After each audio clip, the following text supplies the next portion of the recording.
G'day guys, welcome back to the channel. Thanks for tuning in once again to Perth West Oz RC. Now, only a couple of days ago I reviewed and tested this brand new WL Toys 124016. Now, if you did happen to catch my review on this particular desert buggy, you would have seen that I wasn't impressed at all. And that was for good reason. If you haven't seen that video, I'll leave a pop-up link right now. The top right hand corner of the screen, you can check it out. This one had very bad cogging issues and also had very bad, extremely bad range issues. Now, I'm going to cut back to a couple of replays from my review video the other day. We're going to have a look at exactly what happened as far as cogging and also the range loss, which resulted in a runaway of this particular RC car, where it smashed into a curbing. So let's go and have a look at that, and then we'll come back and I'll tell you exactly what I've done today, this morning, to this buggy to hopefully improve those issues that I had on my review video. Now we do have that cogging issue. Let's try that out. Yeah, it's still very evident on this model. That's unfortunate. But just like the 017, there's no change there. Let's see if there's any delay in the lag. I'm going to go in reverse. Yeah, a bit of a cog there. Yeah, I'm finding the exact same, maybe a second delay. Look at that. Lost range already. Wow, what's going on, guys? Now I've got range back. Wow, this range is very poor. The buggy goes a bit further than this. Now the buggy does have limited range, but what's going on, WL Toys? See how it cogs on this grass. Oh no, look at that, guys. Up a bit of an incline. Full throttle, and it doesn't want to go anywhere.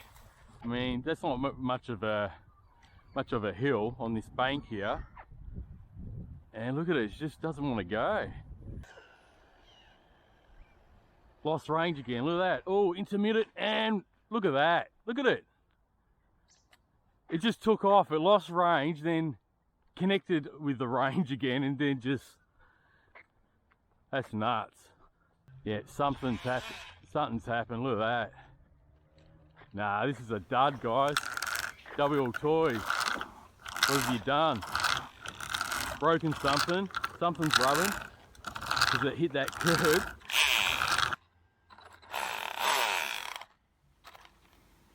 Okay, so you would have seen the really bad cogging issues that I had in the grass there. It wasn't really on much of a hill. The grass wasn't really that long either, and it was cogging quite badly.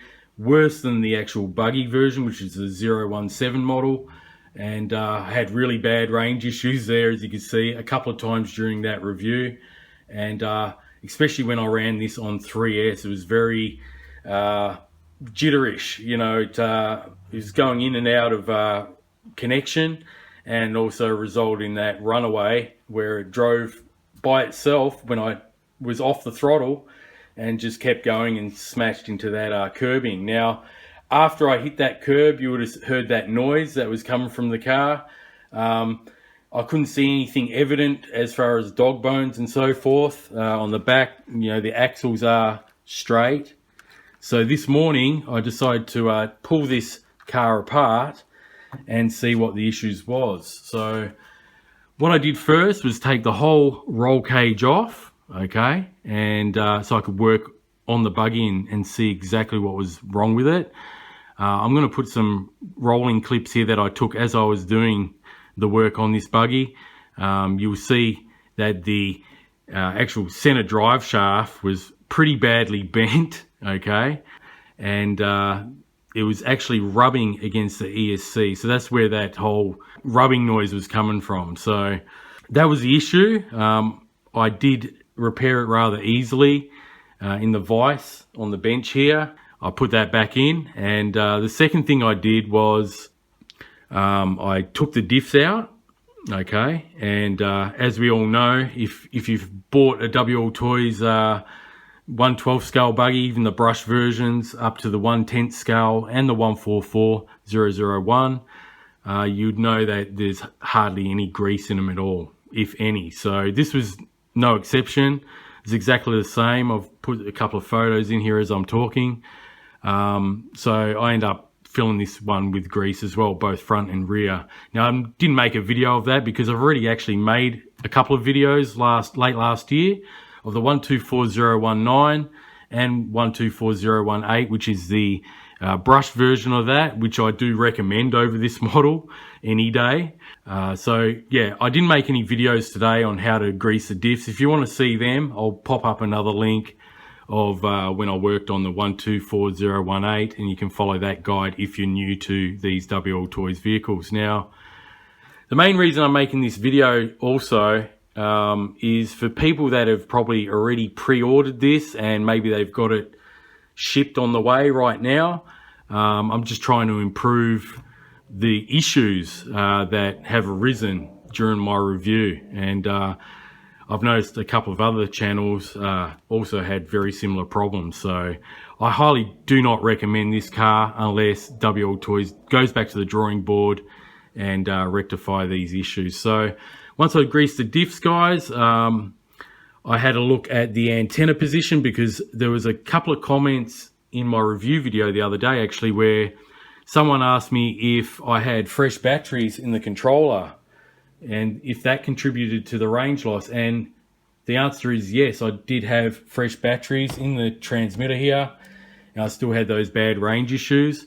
And another person asked me if the actual antenna, as you can see during this video, you would have noticed I've got it extended out of the car now. Someone asked me whether the antenna was blocked by the body shell, and you know, maybe that contributed to the range issue. Now on this 124016 model, the actual difference between the location of the receiver is slightly different to the buggy version. The buggy version is towards the back of the car, while this one is actually under the hood, okay? So it's in the same location, but the actual antenna did route itself pretty much the same as the buggy, which is along the second floor chassis brace of these particular models. So what I've actually done, I decided to stick it out of one of the holes used to secure the hood here, okay? Now the reason I've done that is because you can't really put it anywhere else. Let me just open this up for you. Now, as you can see the way it's configured, you can't actually put it anywhere else besides through that hole, okay, on the hood. So I've just taken that screw out. Still got the other two screws there to secure the hood. And yeah, if you route it up this way, it's going to actually get squashed and clash with the actual hatch here. So that's why I decided to route it up and above the actual car itself, okay? Before it was just coming across here with some cable ties just like the buggy. So that's the reason I've done that. And as you can see, the actual antenna is above the roof line. So we should get better range and reception overall while using this buggy now. Well, I'm hoping to anyway. So we'll definitely see that when I test this out. Now onto the controller here, I decided to expose the antenna. Now I've done this on the previous versions as well. I've been doing this for quite a while on my WL Toys and some other RCs as well. The actual antenna here is very easy to modify or expose. You just take 5 of these screws out, pull this handle off, and you'll see this actual omnidirectional antenna is actually clipped in just here on the bottom here on the side. So all you do is actually just extend it out, just do it really carefully and slowly, and then reroute it up into the top here, okay, and then just screw the handle back on. But before you screw the handle back on, just place a little notch there in the actual plastic so you've got some room for the actual antenna wire so it doesn't get squashed, okay guys? So I've just exposed the antenna, and hopefully that will help alongside the antenna poking out of the actual car itself. Hopefully both of those being parallel to one another, and both exposed will eliminate that bad range. But we'll soon see once I test this out, guys, which will be in my next video. Now, the last thing I've done earlier today to the 124016 here is grab my programming card again, hooked it up to the ESC, and I once again set the start mode to strong here. Okay, it usually starts off in medium on default, and I also added 6% setting to the neutral range here, so hopefully that will help eliminate the cogging. Now I've already made a video on the programming card. If you haven't seen it already, I'll pop a link in the top right hand corner of the screen.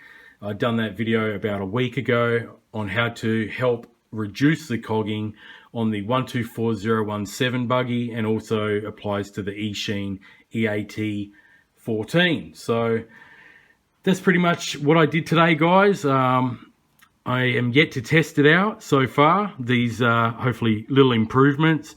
Now, by all means, I'm not recommending this car. I know I've mentioned it early in this video. I'm not saying go out and buy this now because I've done a couple of things to it. That's not my intention at all.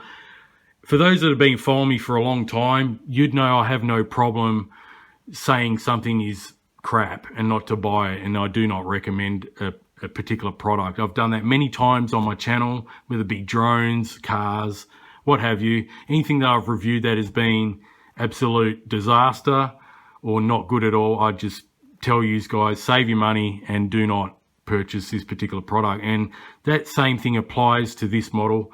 I wouldn't recommend it at all, like I said in my video the other day, my full review and first test run. So until WL Toys sorts these issues out, just stay clear of this one. This video is intended for those that have already purchased one. Maybe they got one on the way, it's shipping to their door.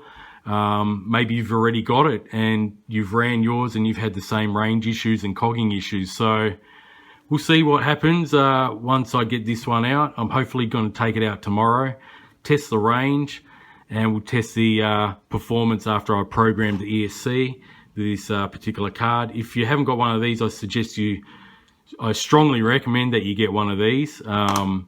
These are the ones that do work with these WL Toys brushless ESCs, and they're just good to have for any RC car that you've got in your fleet. So yeah, I'll leave a link to that like I did in the actual programming card video that I posted the other day. You can check that out for yourself. They're very inexpensive. So anyway, guys, that's pretty much the end of this video. Stay tuned to when I do test this one out. Okay, it's been raining, that's why I couldn't test it out earlier today. I'm filming this in the evening. I just hope that these couple of little things that I've done do help those that have, you know, already purchased this car, and we'll soon find out in the next video. So if you haven't already, make sure you hit that subscribe button, click the notification bell so you'll be tuned into the episode where I do test this out. Will it be any improvement? We'll see. Will it not improve anything? I'll be surprised. Alright guys, thanks very much for watching. Hopefully this video is informative and helps some of you guys out that already purchased this 124016. For the rest of you out there, if you're thinking about buying this, go and buy the 124018 and put your own brushless system in it. Okay, so that's my recommendation. So anyway guys, thanks very much for watching. Post your comments in the comment section below, and if you like this video, by all means give it a thumbs up. I do appreciate that too. So until next time, happy RCing, and I'll catch you on the next one.